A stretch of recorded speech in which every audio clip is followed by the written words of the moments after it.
Well, hey guys, welcome back to CJ's Keto Kitchen. My name is Sarah. If you are looking for home-style recipes made ketogenic, then you come to the right channel. And tonight I'm going to be making a harvest time favorite. I'm going to be making a blueberry crisp. So come along with me and let's get started.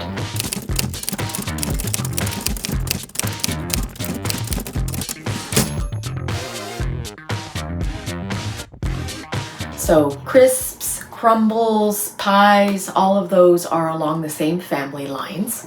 But this is a very easy recipe. It only has a couple of ingredients and it only takes about 30 minutes to cook. Let me show you what you're going to need. The first step is preheating your oven to 350 degrees. You are going to need an 8-inch baking dish to bake your crisp in. And I've already placed my blueberries in the bottom of my dish. So you are going to need 4 cups of blueberries. Now I am using wild blueberries. You could use regular blueberries. Mine were frozen. You could also use fresh. I get a lot of questions and comments whenever I have used the Trader Joe's wild blueberries before. A lot of people say, well, those are huckleberries. I have been huckleberry picking out in the wild and eaten huckleberries. These are not huckleberries. These are indeed wild blueberries. I buy mine in the frozen section at Trader Joe's, and these are grown in Canada. So I really like them because they're a little bit smaller than regular blueberries, but of course any kind of blueberry would work. If you don't care for blueberries, you could use blackberries or raspberries or strawberries, any kind of low carb fruit. And you're just going to go ahead and put your berries by themselves in the bottom of your baking dish, and then we'll get to what else you're going to need.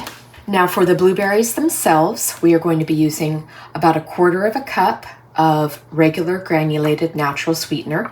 I'm using monk fruit here. You can use whatever you'd like.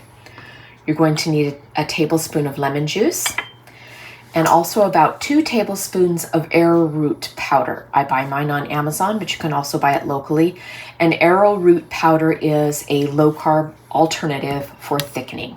So this is what you're going to need for the crisp topping for your blueberry crisp.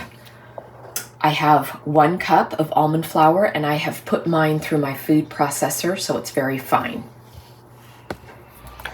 You're also going to need 1/2 cup of ground pecans or walnuts. I've left some of mine chunky, and 1/2 cup of ground flax meal. I have a 1/2 cup here of brown natural sweetener. You need 1/2 cup of melted butter. That's generally 1 stick. I'm going to be using cinnamon and also some salt. All right, let's get started. So we are going to begin with the blueberries that you have already placed in the bottom of the baking dish that you're going to use for your crisp. Once again, I have 4 cups and mine were previously frozen, and there's a little bit of moisture at the bottom, and that's great because that is going to assist us in a little bit of thickening by adding our ingredients in. So the first thing we're going to do is we're going to sprinkle our 1/4 cup of natural sweetener over the top of our berries. And I'm going to be stirring all of this, so it doesn't really matter how you do it. I'm going to do our 2 tablespoons of arrowroot powder. And this is going to help us thicken our mixture. And then our tablespoon of lemon juice. And I'm just going to stir everything together in our baking dish, which is really nice because this makes it like a 1-dish dessert. And this is just going to mix with our berries in the baking process and thicken up the compote that is making up our crisp here.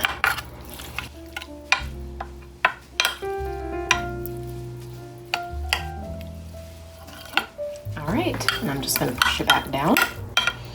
Okay, and we're just going to set that aside for a minute while we make our topping. For our topping, we're going to go ahead and start placing things into our almond flour here. I'm going to add my pecan and my golden flax. Then I'm going to put my brown natural sweetener in.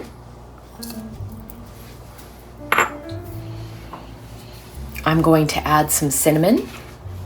I like a lot of cinnamon, but you can of course use however much you like. and then my teaspoon of salt. All right, so I'm just going to go ahead and mix all of these crisp ingredients together.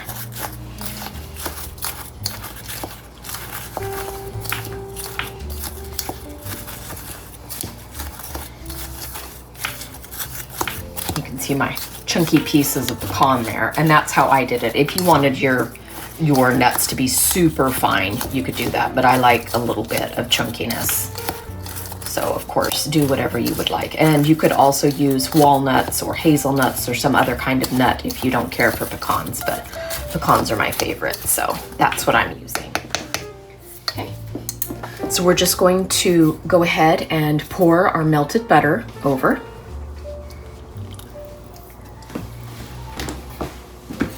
And we're just going to go in, and this is going to form our crisp.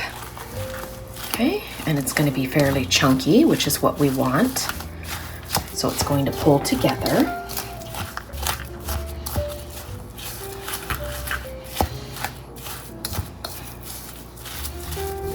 And we're just trying to moisten all of our ingredients with the melted butter to the best of our ability.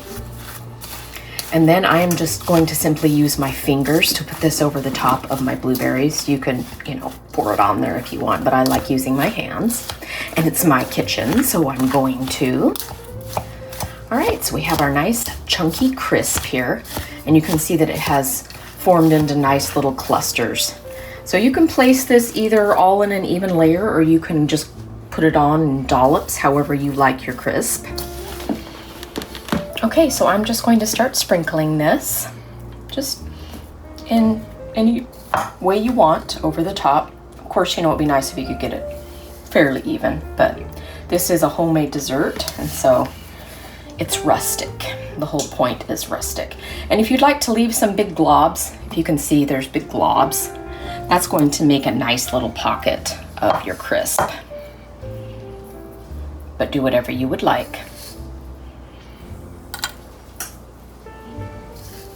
It's going to be delicious no matter what you do.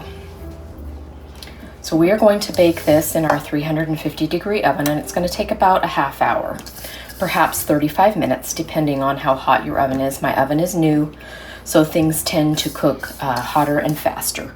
But of course, I would do 30 minutes first and then check it, because you don't want an overdone crisp. You want it to be just where it's nice and golden on the top. So we're going to go ahead and put this in the oven, and I will see you in a few minutes.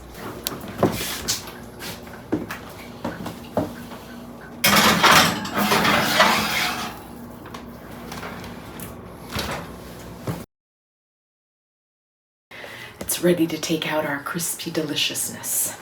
Why are you whispering? I don't know. People think I whisper anyway when I talk.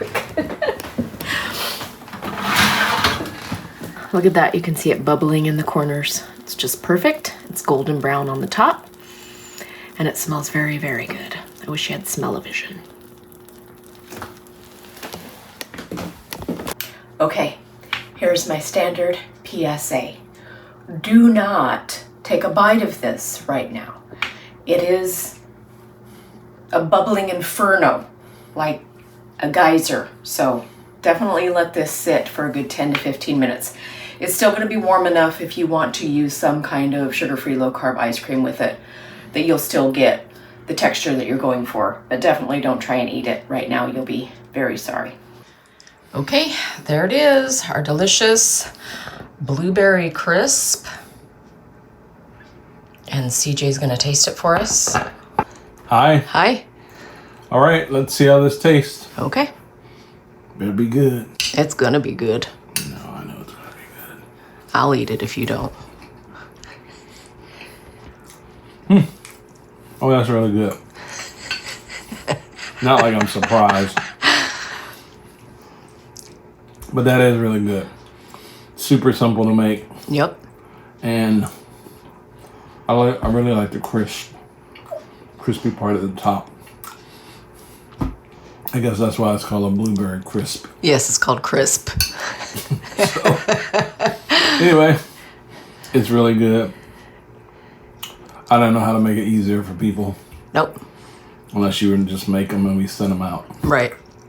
like Marie calendars. Yeah. Maybe we should think about that. Yeah, maybe. But really good. Good flavor. I like those wild blueberries. Me too. They are a little bit different than the regular blueberries. I like regular blueberries too, but they are a little bit different. I think the mouthfeel is nice because they're little. You know, Yeah. you get more of them. Yeah. Well, good job, baby. Thank you. I think people will enjoy this. Bye. Bye.